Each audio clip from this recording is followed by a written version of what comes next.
Welcome to the thought process.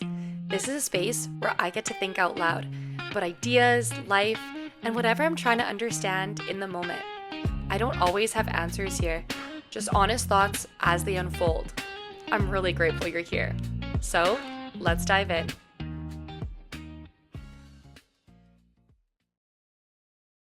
Welcome back. Today we're diving into lesson 4 of 30 before 30. Forgiveness lets us take our power back. Now, before I dive into today's lesson, I just wanted to take a moment to acknowledge that forgiveness can be a touchy subject for some people. We've all been raised differently and we all carry different experiences with us. So I want to be clear that what I'm sharing here are my own lessons, my own reflections, and how I've come to understand and practice forgiveness in my daily life. With that said, grab a cozy beverage of your choice. Mine today is a homemade matcha latte. And get comfortable as we dive into lesson 4. Forgiveness lets us take our power back. Forgiveness is something that we're taught early on. Growing up, many of us have learned to just forgive and forget, especially if someone apologizes, because that's what you do. That's what good kids do. And I'm very guilty of this too. When my students argue, my instinct is to say, okay, forgive each other and move on. It feels simple, clean, efficient. But what we often skip is what happens before forgiveness. We forget how emotions actually work. Emotions are energy in motion. Every emotion we feel is energy moving through our body. When we rush past emotions, we end up suppressing them or trapping them because that energy doesn't disappear. It just gets stored and it ends up getting stored in your body. But when we allow emotions to move through tears, through our breath, through giving ourselves space, the nervous system has space and time to recalibrate. And over time, that supports better mental and physical health. This is something many spiritual teachers talk about in many different ways. And it completely changed how I understood forgiveness. And many teachers talk about it when I said in different ways, I mean that they talk about it in various aspects. And everyone has their own kind of understanding and how they want to talk about it. And again, most of the time you're going to have to hear it 1,000 times before it really clicks, because you just need to hear it a certain way for it to click. So when we get angry, hurt, or resentful, and then hold on to that feeling, that energy stays active inside us. Over time, it can show up as tension, stress, or emotional heaviness. You can sometimes see this in people who've lived for a long time because they're carrying unresolved resentment. Okay? And this is nothing to do, they're not wrong or bad. They're just holding that much tension for years. And that tension over years, okay, compiles in your body. It's like layering it on top of each other. It takes a toll.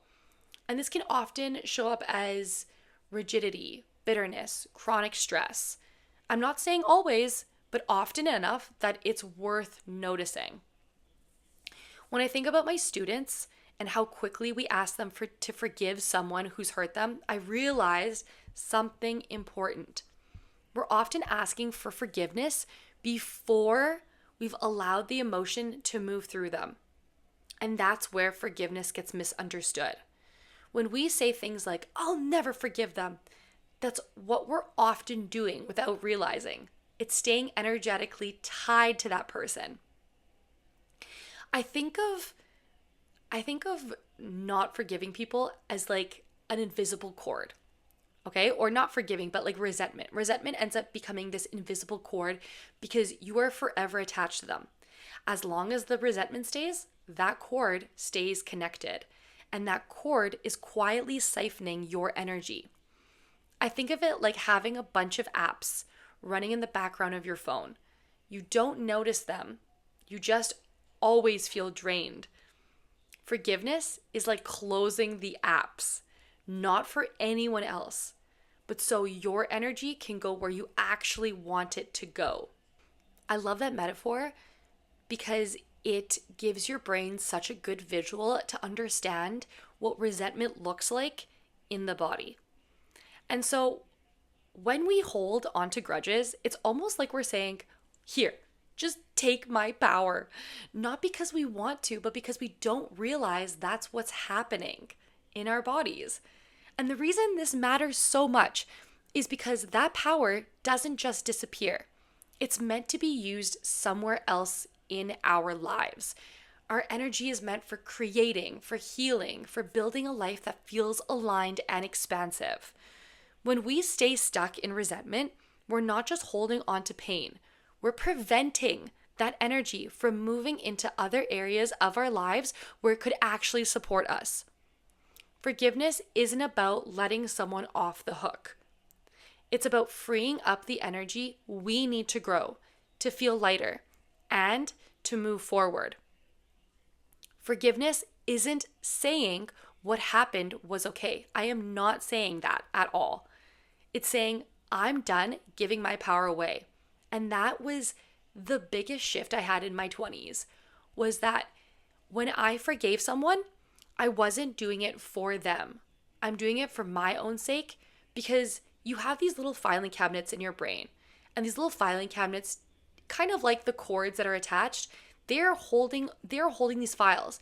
And the longer you hold on to that resentment, the longer that cord is attached to that person, the bigger the file gets, okay, in your brain.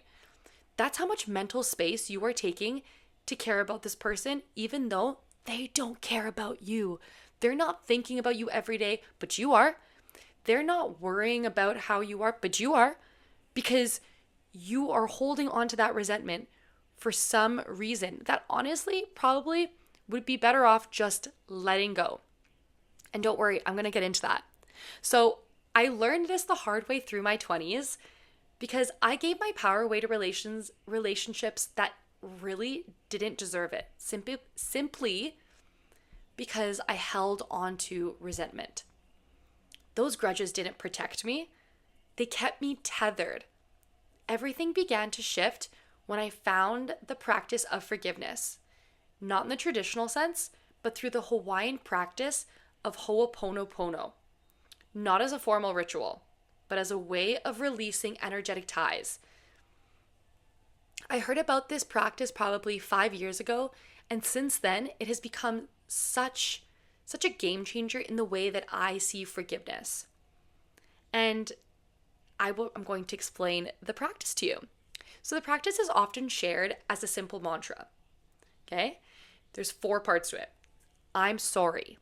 Please forgive me. Thank you. I love you. Now you're going to think, why would I say those words when I don't love the person, when I don't want to thank them, when I'm not going to forgive them? I'm not sorry. Why am I sorry? They should be sorry. Now I'm going to break it down, and I want to break down the meanings for you of the 4 phrases. I'm sorry acknowledges your part in the problem or a negative feeling, as in you are not apologizing to them, you're apologizing to the part of you that has been holding on to this feeling, onto this resentment, because not necessarily did you do anything wrong, but you are holding on to this negative feeling, and you are apologizing to your body for holding on to this negative feeling. Please forgive me. You're asking for release from guilt and blame. Okay? You're not asking for forgiveness from the person. You're asking for forgiveness for the fact that you've been holding on to this blame and guilt. You just want to release it. Thank you expresses gratitude for the opportunity to heal and learn. Again, this has nothing to do, you do not say these words to the other person that you are holding resentment against. This is a practice that you do for yourself. You say it in the comfort of your own home. You say it in the comfort of your own bedroom. You say it in the comfort of your own space where you feel safe, because this is a practice for you. And the last part of the phrase or practice is I love you. And you're sending love and acceptance to the divine, yourself, and the situation. You may not believe in God, and that's fine. You're sending love to a higher source, to Mother Earth, to the universe, to angels. Okay? You're sending love to yourself and the situation because love is the highest emotion any human can feel. And love is the most powerful. And again, this is not as a way to bypass pain, but as a way to reclaim power. For me, this practice wasn't about forgiving and forgetting. It was about forgiving for myself. I needed to take the power back because my filing cabinet in my brain was getting way too crowded with holding on to mental space for other people who didn't deserve that mental brain space, okay? Or all the cords that were attached to me. It reminded me that I wasn't doing it for the other person. I was doing it to bring my own power back. So for me, lesson 3 isn't that forgiveness should be immediate, because that's not what I'm saying. I'm not saying the second that you do this practice that it is going to work. It is going to take a while. It's going to take you just focusing on what you want, which is to take back your power. So to bring it back, lesson 3 isn't that forgiveness should be immediate. It's that forgiveness comes after feeling, not before.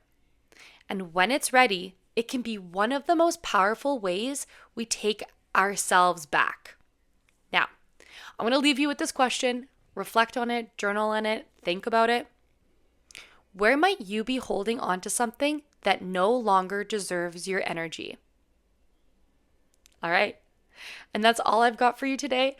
Again, I am so grateful you are here. I'll talk to you next time.